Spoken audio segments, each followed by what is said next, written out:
तारिक अजीज मरहूम पाकिस्तान में उन गिनती के लोगों में से थे जो अपनी जात में अंजुमन होने के साथ साथ हर दिल अजीज और मकबूल आम शख्सियत थे।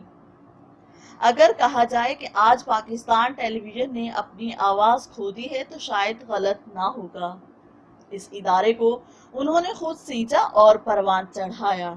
पाकिस्तान टेलीविजन पर सबसे पहले जिनकी तस्वीर आई और जिनकी आवाज लहराई वो तारिक अजीज मरहूम ही थे।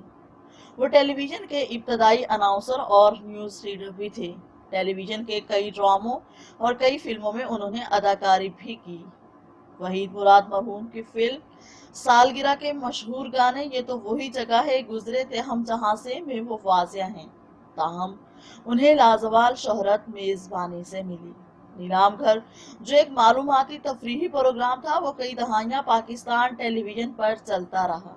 इसके कई नाम बदले गए, कभी इसको तारिक अजीज शो कर दिया गया तो कभी बज़्म तारिक अजीज, मगर 3-4 दहाइयों तक ये मुल्क का मकबूल आम प्रोग्राम रहा।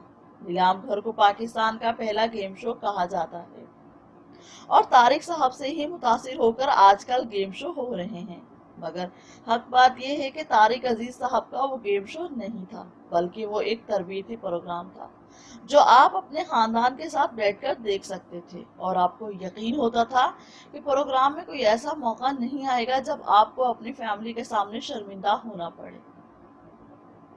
जिन लोगों का बचपन 1980-1990 की दहाई में गुजरा वो इस बात से बाखूबी आगाह है कि हम लोगों की तरबियत में वालिदैन और बुजुर्गों के अलावा हकीम सईद, इब्ने सफ़ी, मजहर कलीम और इश्तियाक अहमद के साथ साथ तारिक अजीज साहब का कितना ज्यादा अहम किरदार है। आजकल के गेम शो में पढ़ा लिखा होना कोई खूबी नहीं, बल्कि आप खुद को अजीब और शर्मिंदा ही महसूस करेंगे। जबकि तारिक साहब के शो में इनाम पाने के लिए सवाल का जवाब देना जरूरी था। जितना मुश्किल सवाल होता इनाम भी उतना बड़ा होता। कार के सवालात के जवाब देना तो गोया CS करना होता, बल्कि कार के लिए खेलने वाले से ज्यादा हम खुद और हॉल में मौजूद तमाशाई टेंशन में होते कि अल्लाह करे उसका जवाब ठीक हो और उसे उसकी मेहनत का फल मिल जाए। तारिक अजीज के प्रोग्राम से हमने जाना कि जानने वाला और ना जानने वाला बराबर नहीं हो सकते। हमें याद है कि हम 3री जमात में पढ़ते थे तो एक सवाल पूछा था तारिक साहब ने कि अंग्रेजों ने हिंदुस्तान में कितने वर्ष हुकूमत की। इसका जवाब माशरती उलूम की किताब में मौजूद था तो हमने जवाब दे दिया। घर वाले हैरान होकर हमें देखने लगे तो हमें फख्र का एहसास हुआ और अब कोशिश होती कि ज्यादा से ज्यादा सवालों के जवाब दे पाए। यूं हम टार्जन, उम्र यार के अलावा अब हालात हाजरा और जनरल नॉलेज की किताबें भी पढ़ने लगे। तारिक अजीज साहब जो भी सवालात पूछते वो याद करते और कोशिश करते कि लिख लें ताकि आइंदा कभी पूछे तो हमें जवाब मालूम हो। अपने स्कूल, कॉलेज और यूनिवर्सिटी दोनों में कई क्विज मुकाबलों में हिस्सा लिया और बाद जगह इनामात भी लिए, तो इसका सारा सेहरा तारिक साहब के नीलाम घर के सर है।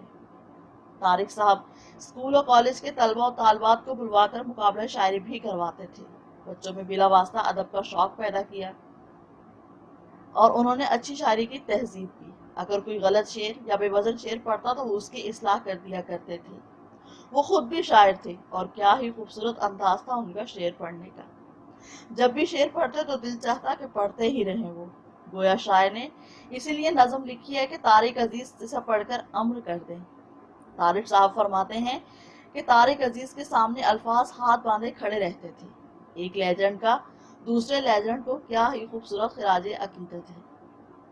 हर शोबे, खेल, सियासत, फनून लतीफ़ा, तिब से कामयाब मेहमानों को बुलवाना, फिर उनसे उनकी कामयाबी के राज पूछना और अपने नाजरीन तक पहुंचाना ताकि वो भी इनसे सीखकर उनके तजर्बात से फ़ायदा उठाकर उन्हीं की तरह कामयाब हो सकें।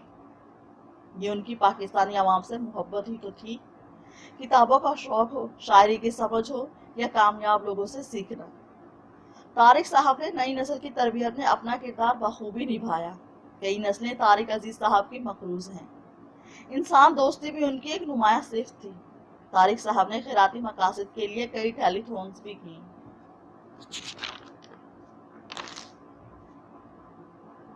तारिक अजीज का अंदाज़े मेजबानी जुदा गाना था। देखती आंखों, सुनते कानों, आपको तारिक अजीज का सलाम पहुंचे, अब भी रस खोलता है।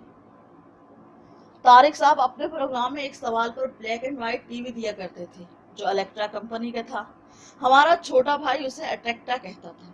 जूही के सवाल का जवाब देता तो तारिक अजीज साहब अपनी पुरजोश आवाज में और हाथ ऊंचे करके नारा लगाते, इलेक्ट्रा, यानी जवाब दुरुस्त है और इलेक्ट्रा आपका हुआ। तो हमारा भाई भी उनकी आवाज से आवाज मिलाकर अट्रैक्टा कहता था। अब भी हम किसी से कुछ पूछें और वो ठीक बताए तो हम इलेक्ट्रा का लफ्ज ही इस्तेमाल करते हैं। तारिक अजीज साहब का एक इंटरव्यू सुनने का इत्तेफाक हुआ। उसमें उनसे पूछा गया कि उन्होंने अदाकारी, सदाकारी और मेजबानी कहाँ से सीखी।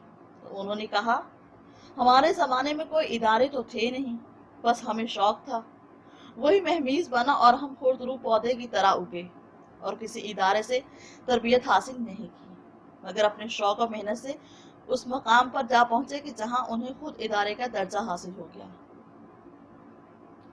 तारिक साहब की एक जबरदस्त खूबी पाकिस्तान से मोहब्बत थी। उनका प्रोग्राम इब्तदा है रब्बे करीम के बाबरकत नाम से शुरू होता हुआ पाकिस्तान जिंदाबाद के फलक शगाफ नारे पर इख्तिताम पजीर होता था। पाकिस्तान की तारीख में इतना नारा तो शायद ही किसी ने लगाया हो। ये सब उन्हें विरसे में मिला था। उनके वालिद को पाकिस्तान से इतना इश्क था कि उनका नाम ही मियां अब्दुल अजीज पाकिस्तानी हो गया। नारे लगाने वाले तो सब हैं, मगर अमल से साबित कोई कोई करता है। तारिक अजीज साहब ने अपनी मिल्कियत पाकिस्तान के नाम करके साबित भी कर दिया कि इस मिट्टी से मोहब्बत महज ज़बानी नहीं, अमली है। तारिक अजीज इल्म और दानिश का समंदर थे। जब वो किसी मौजू पर राय देते थे तो वह साइब होती थी, जब किसी मौजू पर बोलते तो कूजे में दरिया बंद कर देते थे। मालूमात आमा का तो वो समंदर थे ही, साथ शायर का हसास दिल भी रखते थे। सो अल्लाह ने उन्हें बैरुस्सतूर देखने की सलाहियत दी थी। इसके अलावा उनका उठना बैठना, पहनना ओढ़ना, उनका अंदाज़े गुफ्तगू और उसमें बोली जाने वाली मीठी अदबी उर्दू, उनकी काबिल रश्क सेहत और फिटनेस, 50-60 बरस की उम्र में भी वो सवाल का जवाब लेने के लिए सीढ़ियां नौजवानों की तरह भाग कर चढ़ते थे। उनकी तहजीब, शाइस्तगी और रख रखाव, उनका मेहमानों और नाजरीन से रवैया, सब काबिल तारीफ और काबिल तकलीद है। तारिक अजीज एक अहद है।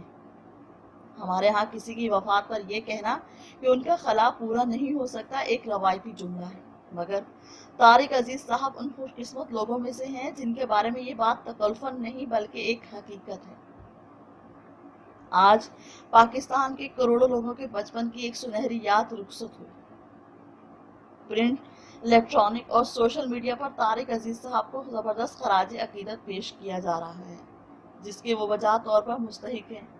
मगर अच्छी बात यह है कि इस दौरान कोई मुतनाज़ा बात ताहाल हमने नहीं देखी, जिससे अंदाज़ा होता है कि वो मुल्क के सभी तबकों में यकसा तौर पर मकबूल थे।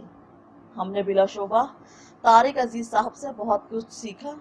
सो हमारे लिए वो उस्तादों की जगह थे।